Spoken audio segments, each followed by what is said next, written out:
तू अत्यंत स्नेह पूर्वक श्री राम जी के पवित्र नाम का जप कर।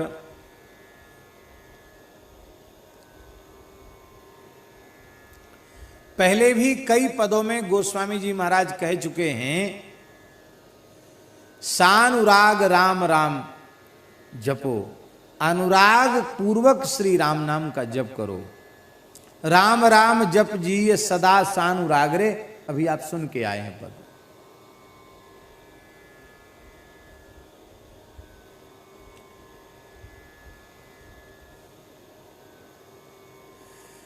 राम नाम जपने से क्या लाभ होगा, ये 65, 66, 67 पद में बता चुके हैं। न जपने से क्या हानि होगी, ये भी बता चुके हैं।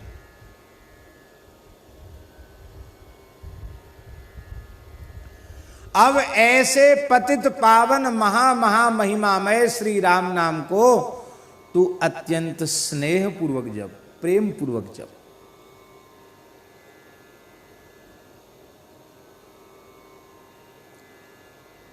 नाम का उच्चारण करके, नाम का आश्रय लेकर किरात हूण आंध्र पुलिंद पुलकस आभीर कंक यवन खस आदि पाप योनियों में जन्म लेने वाले जीव भी राम नाम का उच्चारण करके पवित्र हो गए। अजामिल जैसे महापातकी शोक रहित हो गए। इन्होंने श्रद्धा से नहीं लिया था, किसी किसी बहाने से, किसी ने किसी बहाने से। और तू स्नेह पूर्वक कहीं नाम जप करने लग जाए तब तो कहना ही क्या है। प्रेम पूर्वक नाम जप करने लग जाए तब तो कहना ही क्या है। उसके फल की उसके फल का कोई कथन नहीं कर सकता। स्वल्पापि नाम स्मृतिरादि पुंसः क्षयं करोत्याहित पापरासे प्रत्यक्षतः किं पुनरत्त दृष्टम संकीर्तिते नाम्नि जनार्दनस्थ। पद्म पुराण में वशिष्ठ जी महाराज अम्बरीश जी को समझा रहे हैं, आदि पुरुष परमात्मा के नामों की थोड़ी भी स्मृति सारे संचित पापों को जलाकर भस्म कर देती है। यह बात प्रत्यक्ष दिखाई पड़ी है। फिर जो प्रेम पूर्वक भाव पूर्वक भगवान के नामों का कीर्तन करते हैं उन्हें किस फल की प्राप्ति होगी, वशिष्ठ जी कहते ये कहने की सामर्थ्य हमारी नहीं है।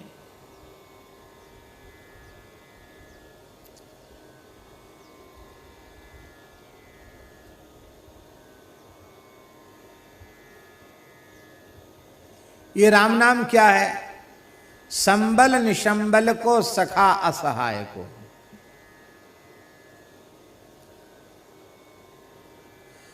जिनके पास परमार्थ पथ के लिए कोई भी साधन सामग्री नहीं है,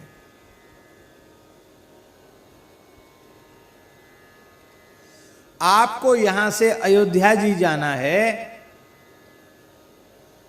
तो चलने की शक्ति और अयोध्या तक पहुंचने की, साध्य आपका अयोध्या हुआ तो अयोध्या तक पहुंचने की जो भी सामग्री है, साधन सामग्री, क्या उस साधन सामग्री के बिना आप श्री अयोध्या जी पहुंच सकते हैं? नहीं पहुंच सकते हैं। साधन सामग्री की बड़ी भारी महिमा है। तो परमार्थ पथ पर तो चलना चाहते हैं पर वे साधन सामग्री से सर्वथा शून्य हैं। ऐसे लोगों की साधन सामग्री क्या है? हनुमान नाटक में हनुमान जी कह रहे हैं, पाथेयम यन मुमुक्षो सपदि परपद प्राप्तये प्रस्थितस्य।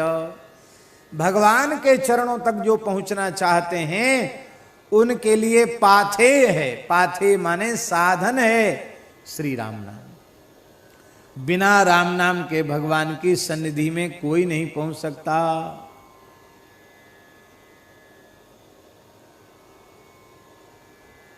तो सब प्रकार से जो साधन शून्य है वह भी श्री राम नाम का आश्रय लेकर के अपना परम कल्याण कर लेता है। इसलिए हरिधाम पथि संवलम नाम को गोस्वामी जी ने कहा है, भगवान के धाम तक पहुंचने का जो मार्ग है उसमें संबल केवल भगवान का नाम ही है।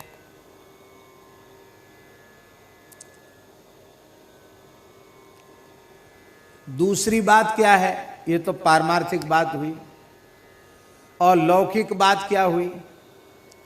लौकिक बात यह है, विनय पत्रिका में ही गोस्वामी जी कह रहे हैं, रोटी लूगा नीके राखे आगे हु की वेद भाग है।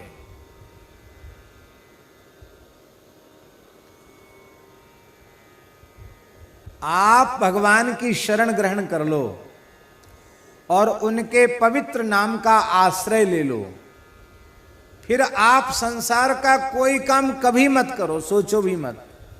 क्रिया के नाम से, उद्यम के नाम से, पुरुषार्थ के नाम से, उपार्जन के नाम से आप कुछ भी मत करो,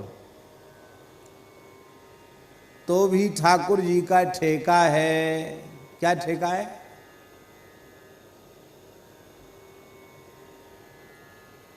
क्या ठेका है ठाकुर जी का? लूका रोटी नी के राखें। लूगा ये वस्त्र और रोटी, अन्न वस्त्र की कमी नहीं होने देंगे। और आगे हु की वेद भाग है। आगे की बात तो वेद कहते हैं, करहु कल्प भरे राज तुम मोहि सुमरेउ मन माम मन माहि और पुनिमम धाम पैहु जहां संत सब जाएं। केवल भगवान की शरण भीतर से ग्रहण कर लो और उनके पवित्र नाम का आश्रय ले लो, तो इतनी चीजें तो आपको सहज मिल जाएंगी।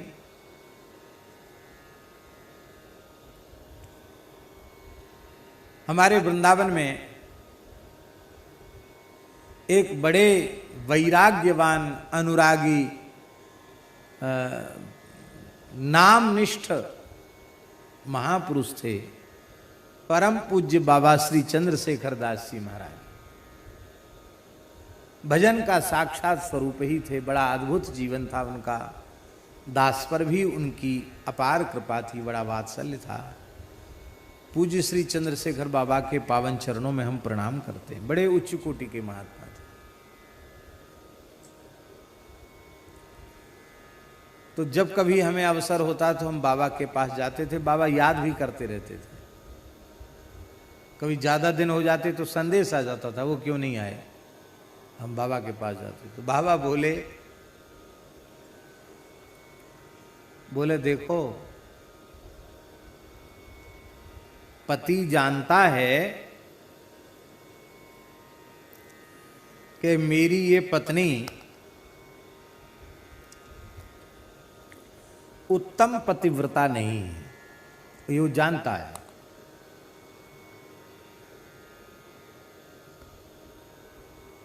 उत्तम पतिव्रता नहीं ये वो जानता है, लेकिन यह जानने के बाद भी अपनी पत्नी होने के नाते उसे अन्न वस्त्र आभूषण आदि देता है कि नहीं देता है।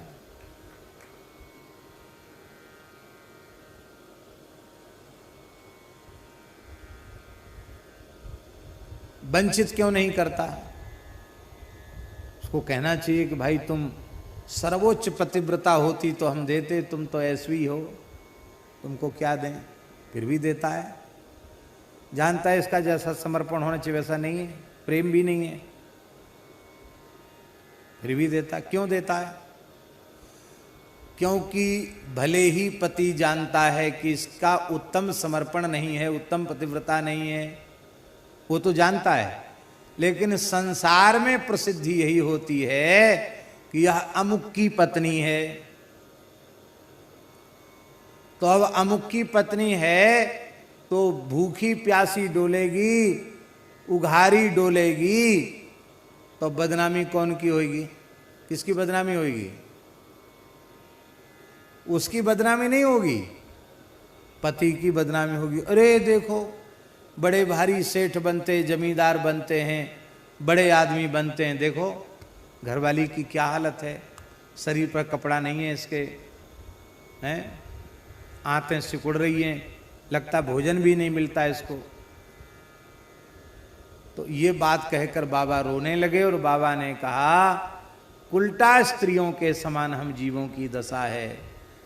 पर गुरुदेव भगवान ने ठाकुर जी से पाणी ग्रहण करा दिया है। संसार में तो प्रसिद्धि हो ही गई है कि हम भगवान के हैं, भगवान के हैं, भगवान के हैं। ये नाम मात्र का जो नाता है, इस नाते के कारण ठाकुर जी कितना निर्वाह कर रहे हैं। बाबा ने कई इतिहास बताए। बाबा ने कहा हमारे सामने कई विभीषिकाएं आ चुकी हैं, कितने अकाल पड़ चुके, पर चाहे जितना अकाल आया हमने साधुओं पे कभी अकाल पड़ते नहीं देखा। कहते जब अकाल पड़ा तो सेवा और ज्यादा बढ़ गई। इसका मतलब ठाकुर जी और लोगों की चिंता करें न करें, हमारे नाम पर जिन्होंने लंगोटी लगाई है, तिलक लगाया है, अब वो भूखे प्यासे रहेंगे। हाँ, अपनी इच्छा से कोई भली रह जा भूखा प्यासा, पर ठाकुर जी की ओर से कोई भूखा प्यासा नहीं रह सकता, नाम मात्र का।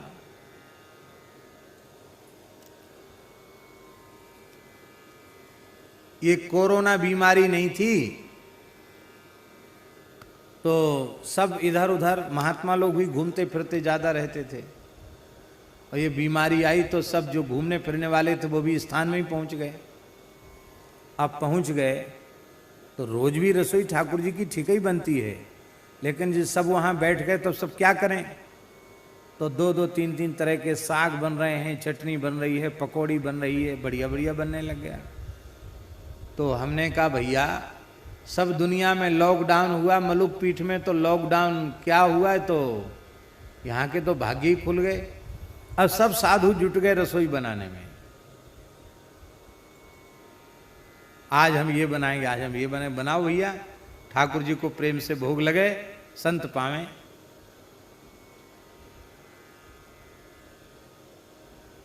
ठाकुर जी ने कहा भैया सब दुनिया में लॉकडाउन है, लेकिन तुम हमारे हो, नाम मात्र के लिए यदि हमारे हो तो तुम्हारे लिए लॉकडाउन। बोलो वृंदावन बिहारी। न तो एक भी दिन सत्संग छूटा। ब्रजभूमि का इतने लंबे समय तक निवास कहां भाग्य में था, सोचते थे कभी ऐसा होगा क्या। सब कुछ अनुकूल ही अनुकूल हुआ, समझ में नहीं आता। हमको ऐसा लगता है, भली प्रतिकूलता वाली बात सबके सामने भी है, पर हमको ऐसा लगता है ये कोरोना नहीं है, ये श्री ठाकुर जी की करुणा हम सब जीवों पर बरसी है। दुनिया के लिए कोरोना है, हम सब के लिए भगवान की करुणा है, जो धाम का आश्रय, श्री नाम का आश्रय, संतों की सन्निधि, गौ माता की सन्निधि, इस बहाने से हम लोगों को प्राप्त हो रही है।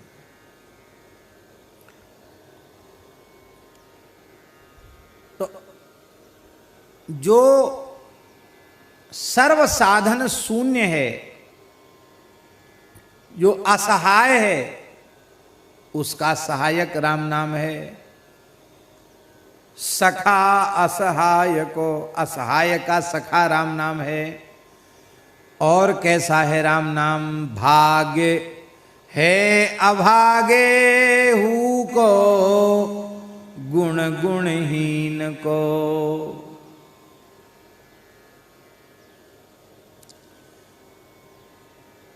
जो सर्वथा भाग्यहीन था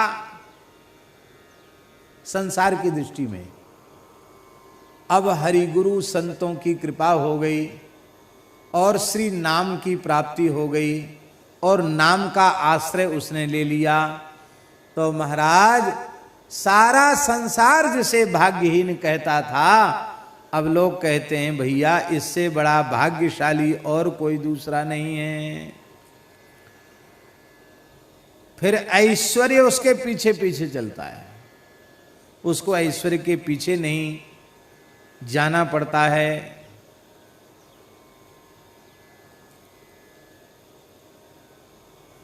गोस्वामी जी ने अपने जीवन का उदाहरण अपने साहित्य में न जाने कितने स्थानों पर कहा है।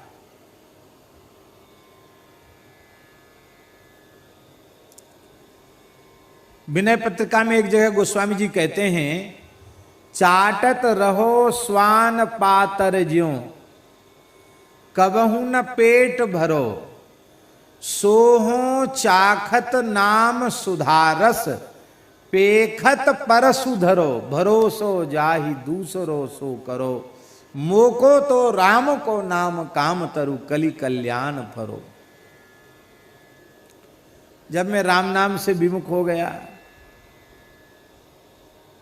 तो जैसे कुत्ते का पत्तल चाटने से पेट नहीं भरता, ऐसे बचपन में संसार की दृष्टि में सबसे बड़ा भाग्यहीन मुझे मानकर लोग मेरी छाया से भी डरते थे। कोई 4 चने हमारी हथेली पर रख देता था तो मानत हो जानत हो 4 फल 4 ही चणक को, 4 चनों को मैं समझता था यही चतुर्विध पुरुषार्थ है, धर्म अर्थ काम मोक्ष यही है। अब जब से राम नाम का आश्रय लिया है तो पेखत पर सुधरो, खट्टे मीठे चटपटे व्यंजन सामने रखे रहते हैं, लेकिन हमको उनकी ओर देखने तक की इच्छा नहीं होती है। गुण गुणहीन को,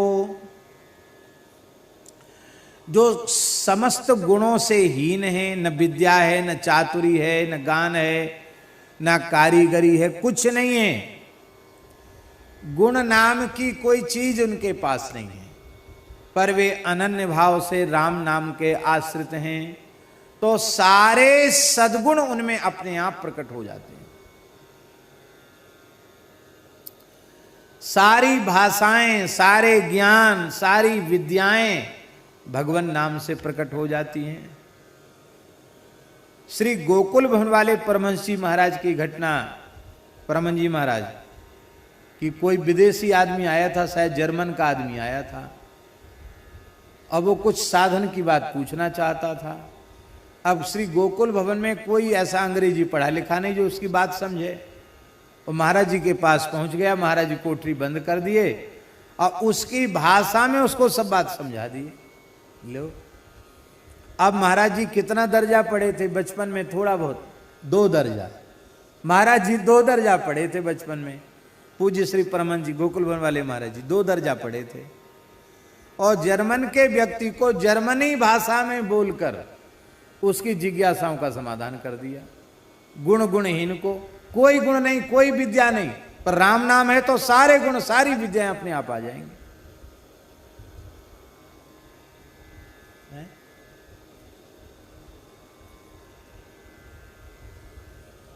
क्या करें?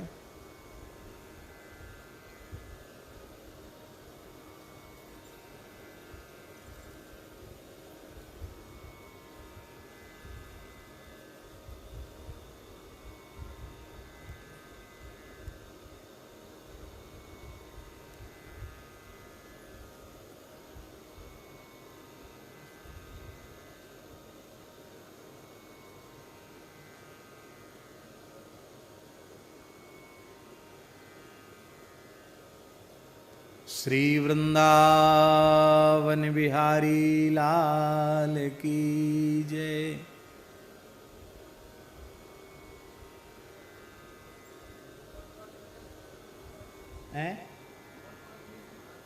मोटे गणेश जी वाले महाराज, हाँ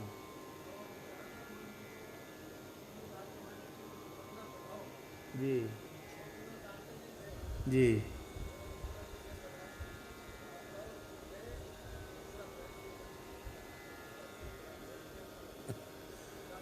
मोटे गणेश जी वाले महाराज जी के पास राधा रमण के गोस्वामी जी गए, बोले हमारे पुत्र को बंगला पढ़ाओ।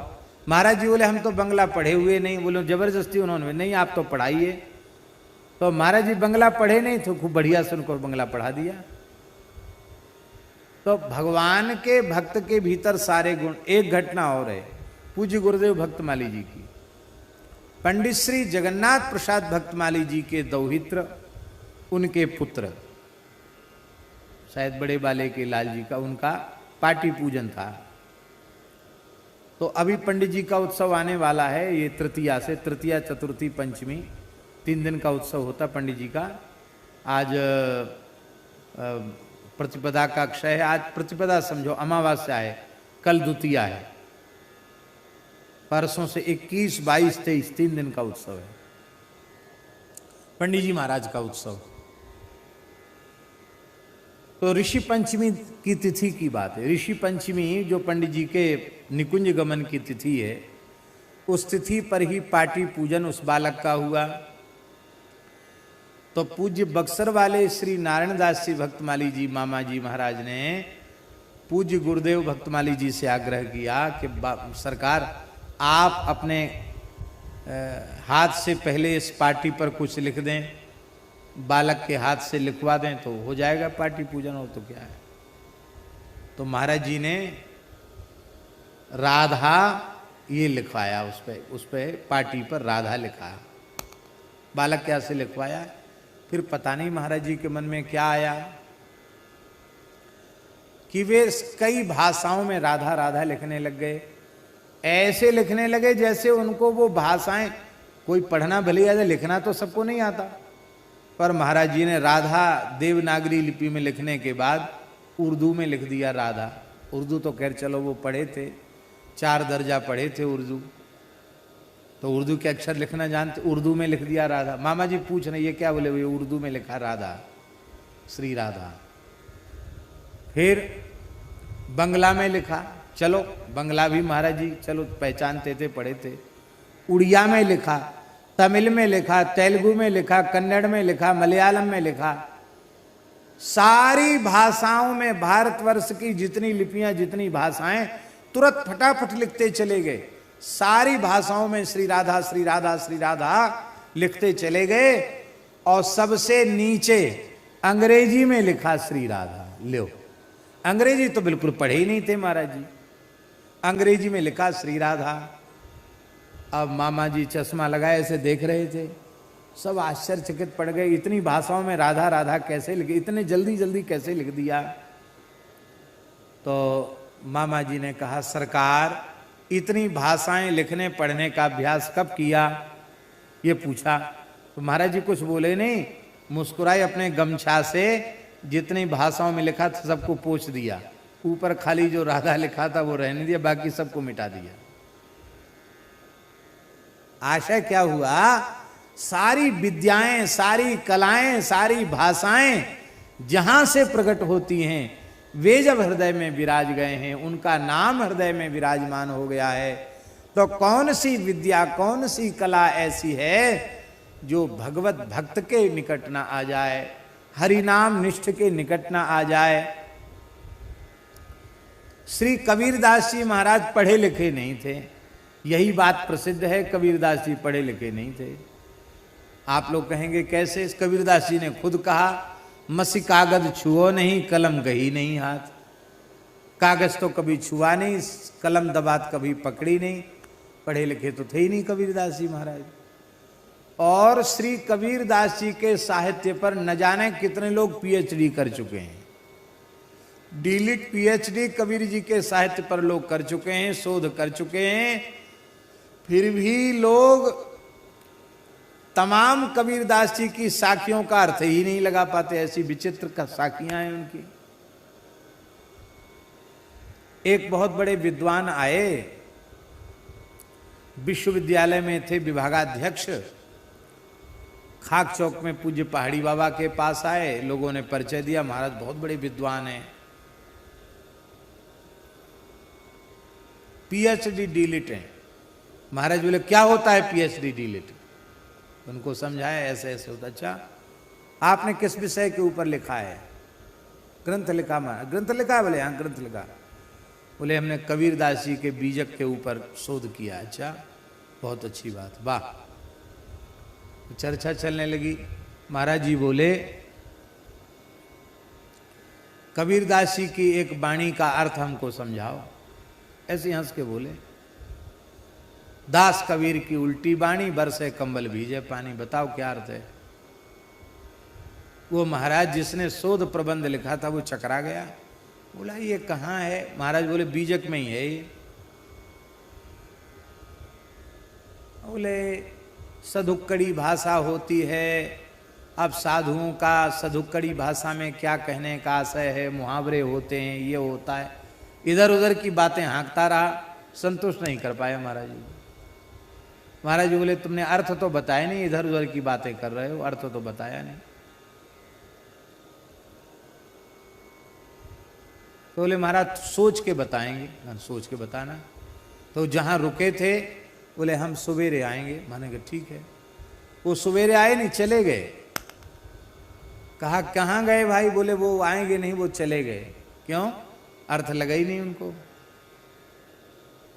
महाराज जी बोले देह गेह में आसक्त भोगी पुरुष जीवन मुक्त संत श्री कबीरदास जी की वाणी का अर्थ कहां से लगाएंगे? फिर हमने पूछा महाराज जी इसका अर्थ क्या है?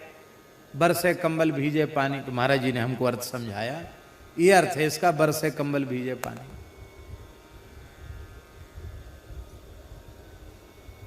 कहने का आशय ये है कि सारी विद्याएं, सारे गुण भगवान नाम से प्रकट हो जाते हैं, ये बात कही जा रही है। भाग है अभागे हु को, गुण गुणहीन को, गाहक गरीब को, दयालु दान दीन को। गाहक गरीब को, ये बड़ी ऊंची बात है।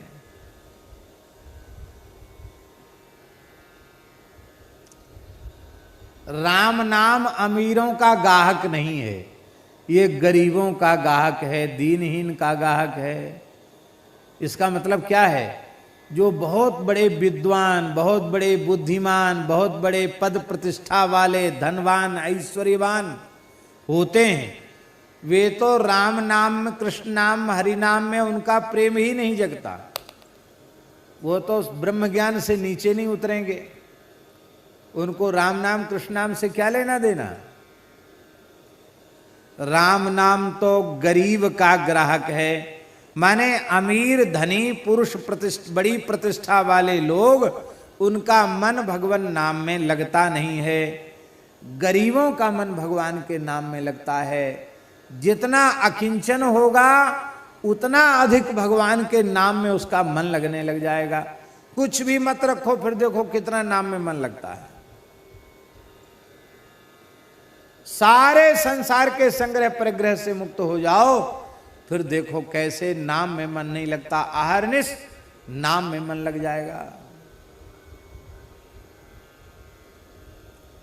महाराज जी कुंती स्तुति में कुंती जी ने एक बड़ी प्यारी बात कही। कुंती जी कहती हैं, जन्मैश्वर्य श्रुतः श्रीभिः एधमान मदपुमान नैवार्हत्यभिधातुं वै त्वाम अकिंचन गोचरम।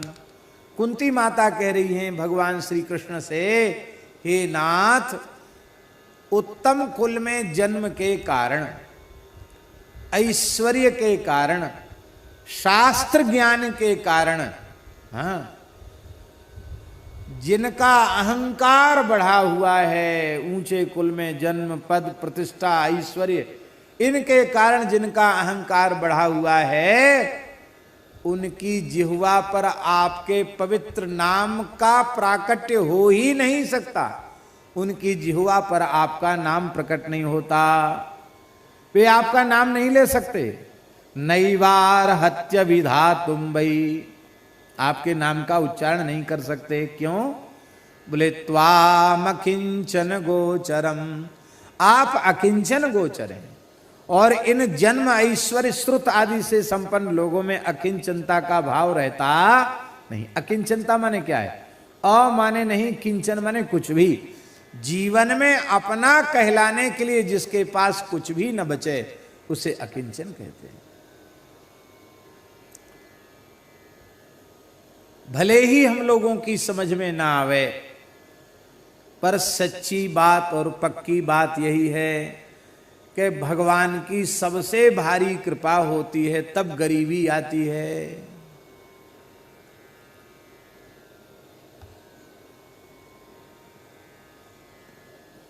भगवान की कृपा से गरीबी आती है। हाँ, अरे गरीब नहीं बनोगे तो गरीब निवाज की कृपा कैसे होगी? दीन नहीं बनोगे तो दीन बंधु की कृपा कैसे होगी? संत श्री मलुकदास जी की वाणी में एक पद है, बाबा मन का है सिर तले, एक पद है। इस पद में अंतिम कड़ी है, कह मलूका जहां गरीबी बेई सबसे भले, कह मलूका जहां गरीबी बेई सबसे भले। संस्कृत के एक नीतिकार ने कहा, भो दरिद्र नमस्तुभ्यम सिद्धो हम तब दर्शनात्। हे दरिद्र देवता, आपकी कृपा से मैं तो बिना तपस्या के ही सिद्ध हो गया। सिद्ध का लक्षण जानते क्या है? सिद्ध सबको देख लेते हैं, सिद्ध को कोई नहीं देख पाता। इसी जड़खोर में हजारों सिद्ध रहते हैं। अब वो सब तो हमको देख रहे हैं, लेकिन हम उन सिद्धों को नहीं देख पा रहे। आज हम जो स्नान किए उसमें एक भाव ये भी था कि पहाड़ से जल बह रहा है, न जाने कितने संतों का चरणों का जल होगा ये। तो आज अमावस्या है तो चलो कम से कम स्नान तो हो जाए, ये भी एक मन में विचार था।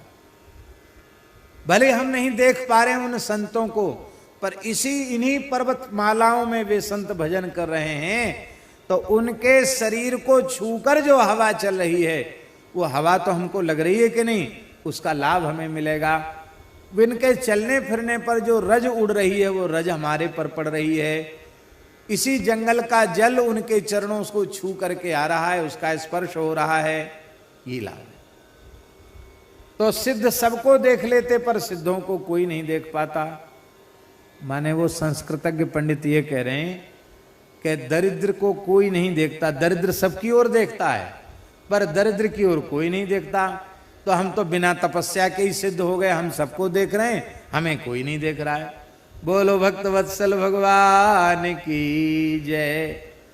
तो श्री नारद जी महाराज कह रहे हैं भागवत 10वें स्कंद पूर्वार्ध में, यमलार्जुन के प्रसंग में देवर्षि नारद जी कह रहे हैं, नारद जी कहते हैं, दरिद्रस्यैव युज्यन्ते साधव समदर्शिनः। यद्यपि संत समदर्शी होते हैं, लेकिन उनकी विशिष्ट कृपा की अनुभूति धनहीन पुरुषों को ही होती है। धनवान पुरुषों को उनकी विशेष कृपा का अनुभव नहीं हो पाता है। कृपा होती तो सब पर समान है, पर अनुभूति किसे होती है? अनुभूति धनहीन पुरुषों को होती है, धनवान पुरुषों को नहीं होती है। क्यों? क्योंकि धनहीन पुरुष में एक दोष और धनवान पुरुष में 3 दोष।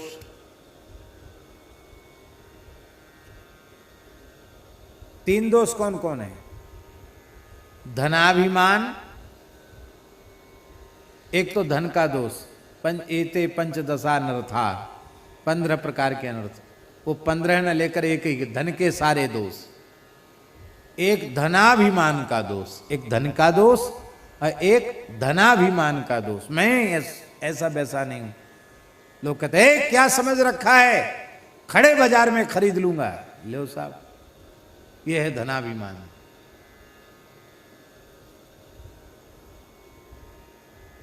धन का दोष, धनाभिमान का दोष। तीसरा दोष होता धन की तृष्णा का दोष। जितना धन आता चला जाएगा, तृष्णा उड़ती बढ़ती चली जाएगी। जिम प्रति लाभ लोभ अधिकाई। और धनहीन पुरुष में एक दोष होता है, धन है ही नहीं, तो 15 दोषों से तो बच ही गया। और धन ही नहीं है तो अभिमान बेचारा क्यों करेगा? काय बात का अभिमान करेगा? हैं? मोटे गणेशी वाले महाराज जी कहते थे कि किसी व्यक्ति की जेब में कानी कौड़ी ना हो और करोड़ों की बात करे, अभिमान करोड़ों का करे, तो क्या उसको लोग क्या समझेंगे? पागल ही समझेंगे। फूटी कौड़ी जेब में नहीं है, करोड़ों की बात कर रहा है। तो पूज्य मोटे गणेशी वाले महाराज जी तो इस भाव से कहते थे कि भजन की नाम जप की पूंजी नहीं है पास में और बातें लंबी चौड़ी कर रहे हो, तो मूर्खों की समाज में तो लोग कहेंगे कि आप बहुत अच्छा बोलते हैं, लेकिन संतों की सभा में आपकी इन बातों का कोई प्रभाव नहीं पड़ेगा, क्योंकि स्वयं आपके पास भजन की पूंजी नहीं है।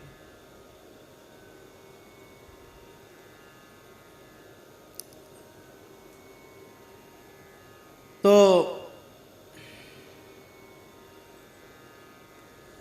धन नहीं है तो धनाभिमान कहां से आएगा? एक दोष जरूर उसमें रहता, तृष्णा का दोष। उसके भी मन में आता है कि और बड़ा मकान हो जाए, थोड़े और खेत बढ़ जाएं, कहीं से भी धन आ जाए, कैसे भी मिल जाए।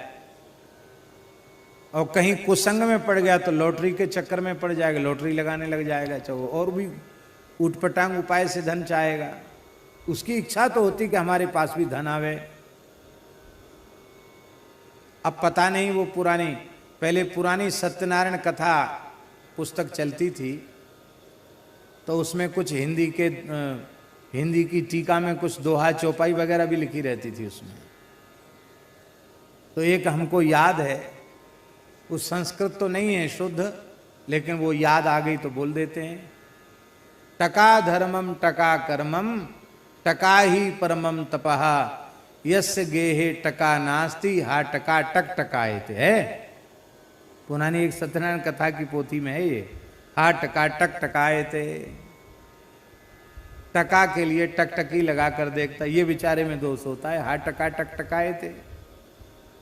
इस दोष की निवृत्ति संतों के संग से बहुत जल्दी हो जाती है, क्योंकि संतों की शरण में पहुंचने के बाद पता चल जाता है पायो जी में तो राम रतन धन पायो, वस्तु अमोलक दी मेरे सतगुरु, कृपा करी अपनायो, पायो जी में तो राम रतन धन पायो।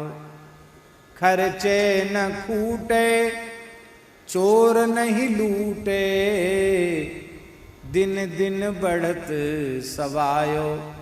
तो असली संपत्ति भगवान नाम ही है, हरि नाम असली संपत्ति है। इसका ज्ञान उसको हो जाएगा तो नकली चीज के संग्रह में क्यों लगेगा, असली चीज के ही संग्रह में लगेगा। आज प्रातः काल की प्रार्थना में स्वामी जी की कैसेट में स्वामी जी एक बड़ी अच्छी बात कह रहे थे। वो कह रहे थे कि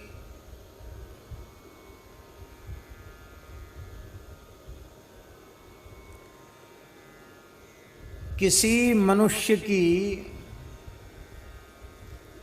100 वर्ष की आयु है, तो 100 वर्ष की आयु में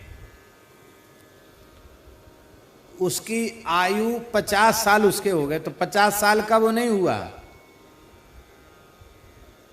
यही बोले थे ना, 50 वर्ष का नहीं हुआ। भगवान ने जो आयु उसको दे रखी थी उसमें से 50 साल नष्ट हो गए हैं। हाँ, 50 साल मर गया, कहते हम 50 साल के, 50 साल तक जिए नहीं, 50 साल के मर गए। हर क्षण मर रहा है, हर क्षण मर रहा है, हर क्षण नष्ट हो रहा है। तो विनाशी है ये सब चीजें, अविनाशी क्या है? राम नाम सत्य है, यही अविनाशी है। हमारे महाराज जी सवेरे सवेरे बाल भोग बनाते थे, तो कभी कभी जो धुन आ जाती वही कीर्तन करने लग जाते। एक बार महाराज जी कीर्तन कर रहे थे, राम नाम सत्य है, राम नाम सत्य है, गोपाल नाम सत्य है, राम नाम सत्य है, यही कहते हुए पूरी रसोई बनाई महाराज जी ने। और जब पुस्तकालय में आकर बैठे, तिलक लगाने लगे, तो हमने कहा महाराज जी आज तो आप ये कीर्तन कर रहे थे। बोले सबसे उत्तम कीर्तन तो वही है, पर पंडित जी बात ऐसी है कि किसी के घर में बालक का जन्मोत्सव हो तब ये कीर्तन मत कराने लग जाना, राम नाम सत्य है, गोपाल नाम सत्य है, नहीं दक्षिणा नहीं मिलेगी, पिटाई हो जाएगी। और किसी के विवाह में जाके भी ये कीर्तन मत कराना, राम नाम सत्य है, गोपाल नाम सत्य है, वहाँ भी पूजा हो जाएगी। तो बोले संसार के लोग समझते नहीं हैं, हृदय से स्वीकार नहीं करते हैं, पर कितना बढ़िया कीर्तन है, राम नाम सत्य है, राम नाम सत्य है, सत्य बोलो गत्य है, सबसे बढ़िया कीर्तन है। ये तत्वज्ञानी संतों की दृष्टि ऐसी होती है। तो ये नाम महाराज जो हैं, गाहक गरीब को। अब यहां एक प्रश्न है, अम्बरीश जी महाराज सप्तद्वीपवती पृथ्वी के एक छत्र सम्राट थे। सुखदेव जी महाराज ने कहा, अव्ययाम च श्रियम लब्ध्वा विभवम चातुलम भुवि। अव्यय लक्ष्मी थी, कोई था नहीं थी कितना धन था उनके पास। इस धरती पर अम्बरीश जी के जैसा वैभव किसी के पास नहीं था। फिर अम्बरीश जी की जिह्वा पर निरंतर नाम कैसे रहता था, ये प्रश्न हो सकते हैं, तो गरीब नहीं थे। अम्बरीशो महाभागः सप्तद्वीपवती महीम अव्ययाम च श्रियम लब्ध्वा विभवम चातुलम भुवि। फिर वो भजन कैसे करते थे, यहां तो गरीब नहीं थे वो। कैसा भजन करते थे अम्बरीश जी? सवई मनः कृष्ण पदारविंदयो वचांसि वैकुंठ गुणानुवर्णने करौ हरेर मंदिर मार्जनादिषु श्रुतिम चकाराच्युत सत्कथोदय। ऐसी भक्ति है अम्बरीश जी महाराज की।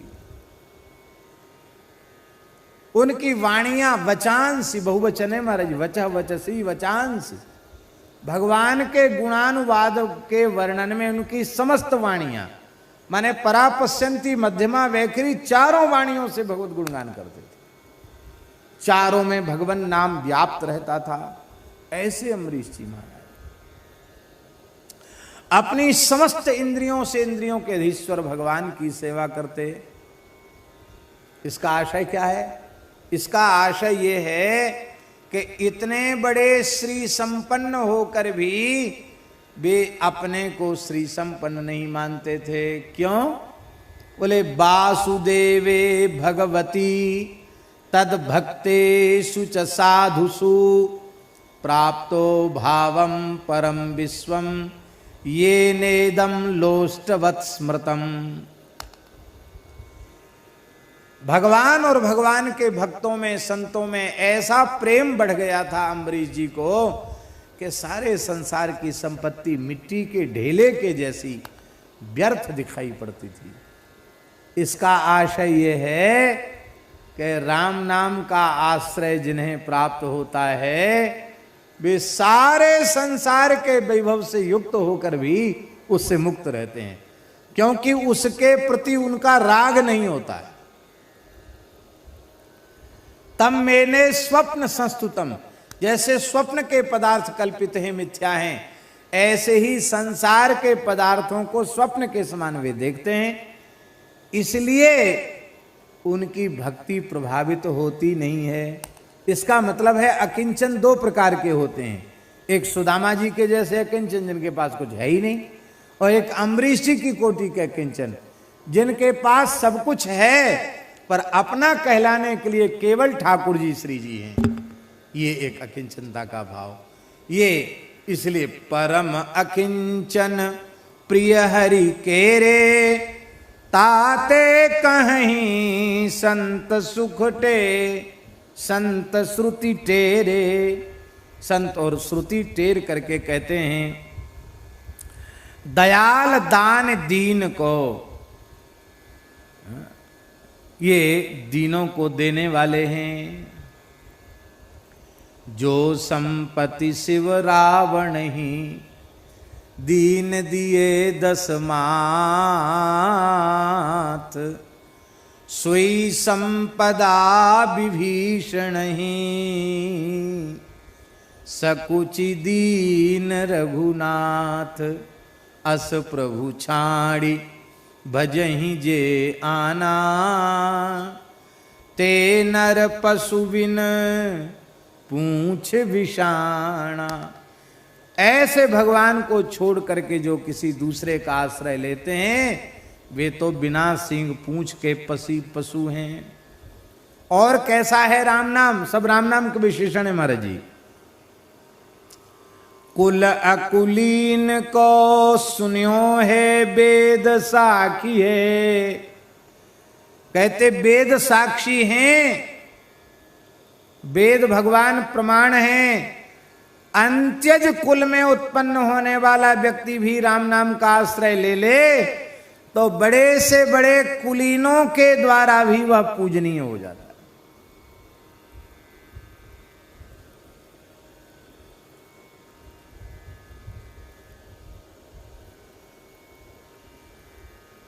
सबके बीच में कहने योग्य तो नहीं है, सब अधिकारी नहीं होते हैं, लेकिन ये तो वृंदावन है, ब्रजभूमि है। महान रसिकाचार्य श्री हरिराम व्यास जी महाराज कह रहे हैं, व्यास कुलीनन कोटि मूल। हरिराम व्यास जी की साखी है। व्यास कुलीनन कोटि मिल, बामन लाख 25। एक भक्त रैदास पे, तुले न तिन को शीस। एक जगह व्यास जी कहते हैं, व्यास ही बामन मत गिनो, हरिदासन को दास। मैं तो हरिदासों का दास हूं। आहा, धन्य है, धन्य है।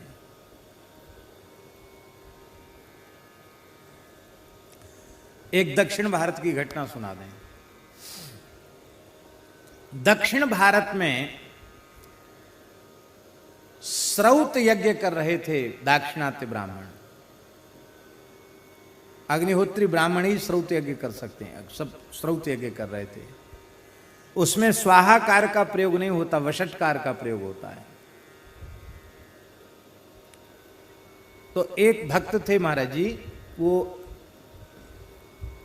बहुत निम्न कुल में, अंत्यज कुल में उत्पन्न हुए थे, पर वो बहुत श्रेष्ठ भक्त थे। निरंतर भगवान के नाम का जप करते रहते थे, भगवान के प्रेम में ऐसे विभोर रहते थे, उनको शरीर संसार का होश ही नहीं रहता।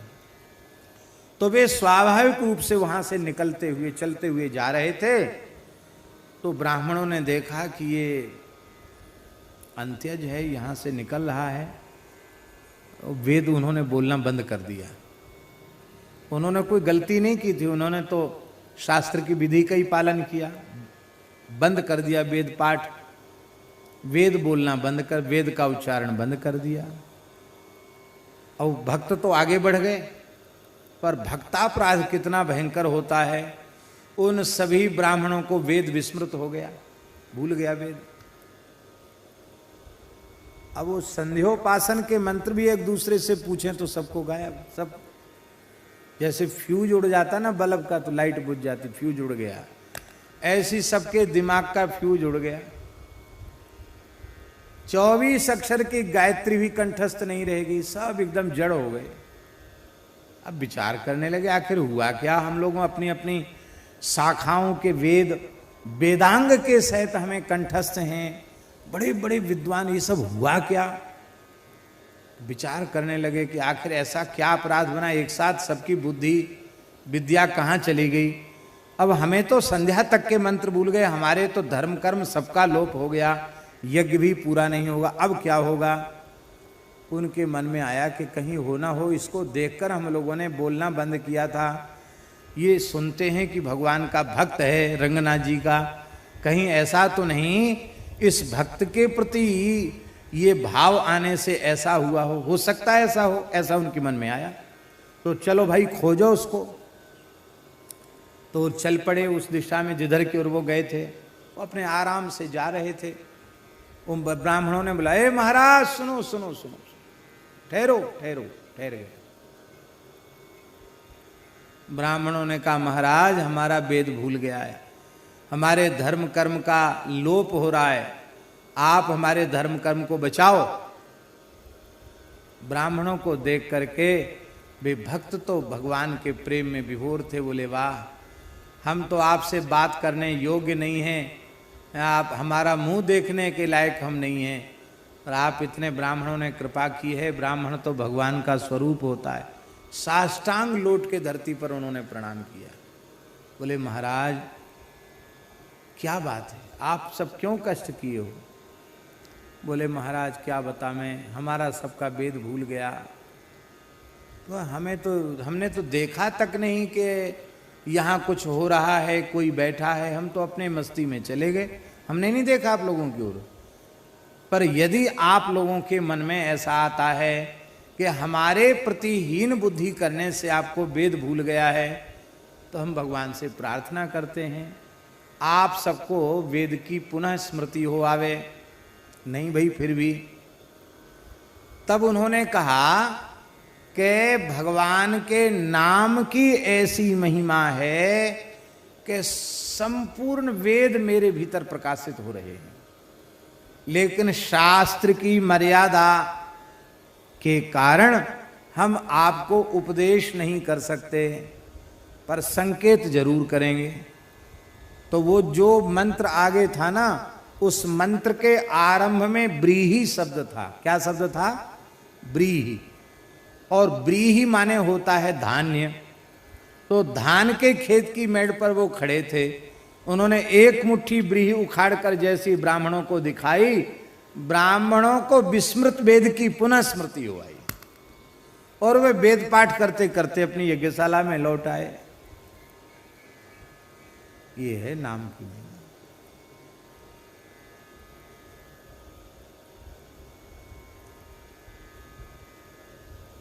सब कुछ प्रकट हो जाता है महाराज जी, हैं? अकुलीन का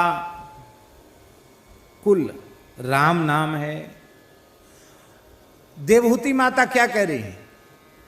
अहो बतस्वप चोतो गरीयान यज्जुहुवाग्रे वर्तते नाम तुभ्यम ते पुस्तपस्ते जुहुबुहु सस्नुरार्या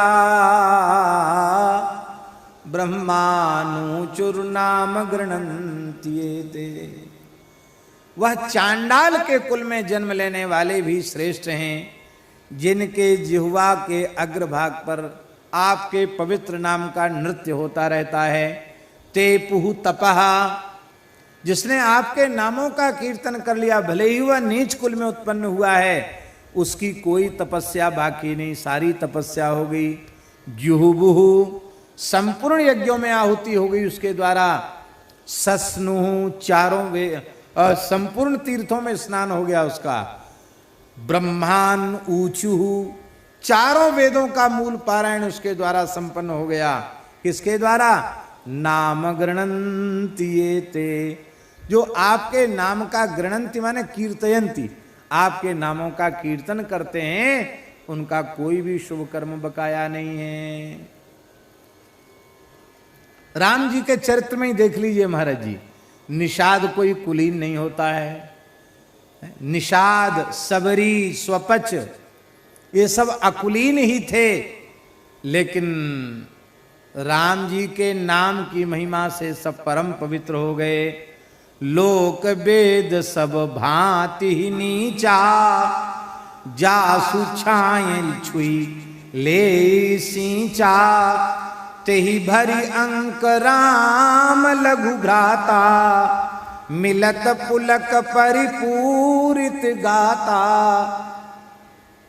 भरत जी ने ऐसे निषाद राज को अपनी भुजाओं में भर के हृदय से लगाया। और इतना ही नहीं, जब निषाद राज ने वशिष्ठ जी को दूर से ही दंडवत प्रणाम किया, तो राम सखा ऋषि बर बस भेंटा, जनु मही लुठत स्नेह समेटा। क्या बढ़िया उपमा है, जनु मही लुठत स्नेह समेटा।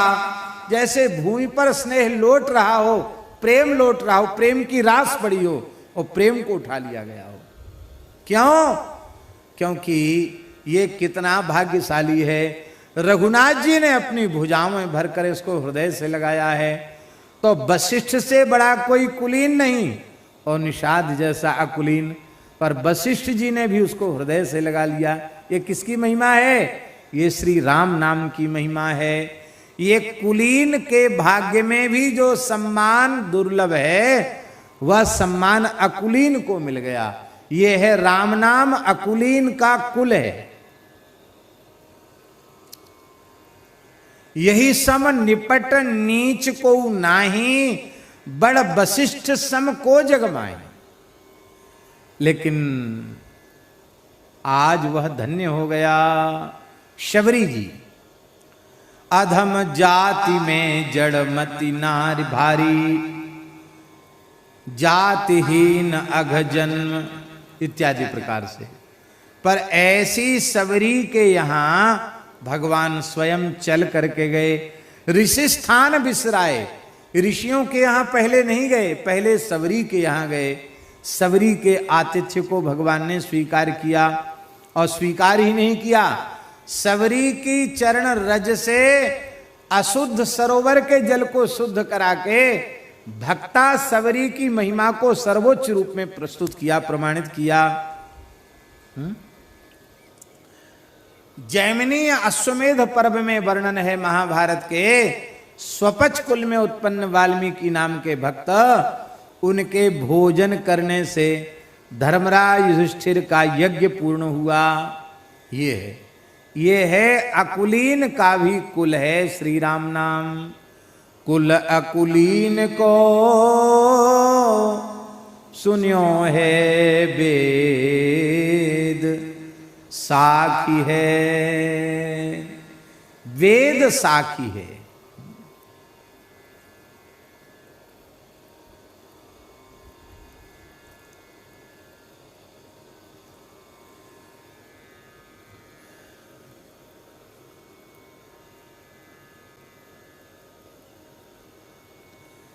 एक डोम आया, डोम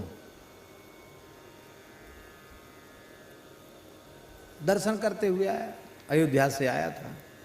उसको पता चला कि हमारे राम जी का चरित्र लिखने वाले बाबा जी बनारस में ही रहते हैं। तो 80 घाट पर तुलसीदास जी महाराज बैठ के माला फेर रहे थे, और वो डोम अयोध्या जी का था। उसने दूर से पृथ्वी पर लौटकर साष्टांग प्रणाम किया और बड़ी दीनता से हाथ जोड़कर कहा, राम राम बाबा, राम राम। तुलसीदास जी आप ही हैं? बोले हाँ। भैया कहाँ से आए हो? कहा राम राम बाबा, मैं अयोध्या का डोम हूँ। इतना सुनते ही तुलसीदास जी भाव विह्वल हो गए, दौड़े और भूमि पर साष्टांग पड़े हुए इस डोम को उठाकर छाती से लगा लिया। भैया तुम अयोध्या से आए हो, साक्षात राम जी। अरे राम राम, आप पवित्र सरयू पारीण विप्रकुल में जन्म लेकर इस डोम को आपने छाती से लगा लिया। कहा भैया एक तो श्री अयोध्या से आया है, फिर मेरे आराध्य का नाम ले रहा है, हैं? राम नाम लेने के बाद भी वह अपवित्र रह गया।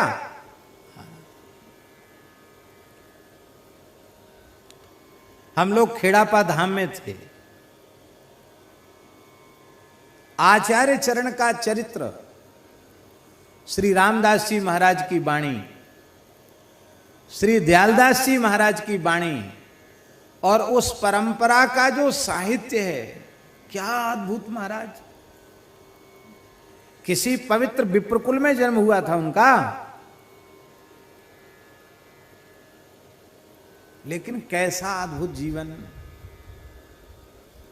पूर्व जन्म में श्री रामदास जी महाराज त्रिदंडी सन्यासी थे, वैष्णव सन्यासी थे, बड़े उच्च कोटि के भगवान के भक्त थे। और जो दयालदास जी महाराज हैं राजगुरु थे, बड़े प्रकांड विद्वान थे, उनके शिष्य थे। एक निम्न कुल के व्यक्ति की पूजा गुरुजी ने स्वीकार कर ली तो उनको अच्छा नहीं लगा। बोले महाराज आपने इस अंत्यज की सेवा को, पूजा को स्वीकार कर लिया। आपने कहा कि रे भाई ये सत्संग करता है, राम नाम का जप करता है, भगवान का भक्त है, तो क्या हुआ इससे हमने पूजा स्वीकार कर ली तो क्या हो गया? और बोले नहीं महाराज ये तो हमको समझ में नहीं आई आपकी बात। तो बोले आपको इसी शरीर से आपका मोक्ष होने वाला था, लेकिन भक्ति की महिमा अभी तुम्हारी समझ में नहीं आई है, इसलिए तुमको अंत्यज कुल में, चर्मकार मानकर तुमने घृणा की ना, तो इसी चर्मकार कुल में, अंत्यज कुल में जन्म लेना पड़ेगा तुमको। गुरुजी ने कहा। बोले हम तो ले लेंगे जन्म, लेकिन मेरी एक प्रार्थना है, हम आपके चरण नहीं छोड़ सकते।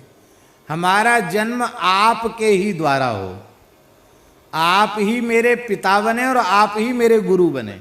बोलो भक्त वत्सल भगवान की जय। गुरु जी बोले चलो हमको भी आना पड़ेगा। और श्री रामदास जी महाराज का अवतरण खेड़ापा में तो हुआ अवतरण, और कहां हुआ? और फिर उनके पुत्र और उनके शिष्य श्री दयालदास जी महाराज, जिनकी ऐसी कठोर तपस्या कि कराल कलिकाल में अप्सरा, इंद्र के द्वारा भेजी हुई अप्सरा उनके भजन को डिगाने आई, लेकिन अप्सरा की ओर आंख उठाकर नहीं देखा। यह है राम नाम की महिमा। ऐसी निर्विकारता नाम जापकों को प्राप्त हो जाती है।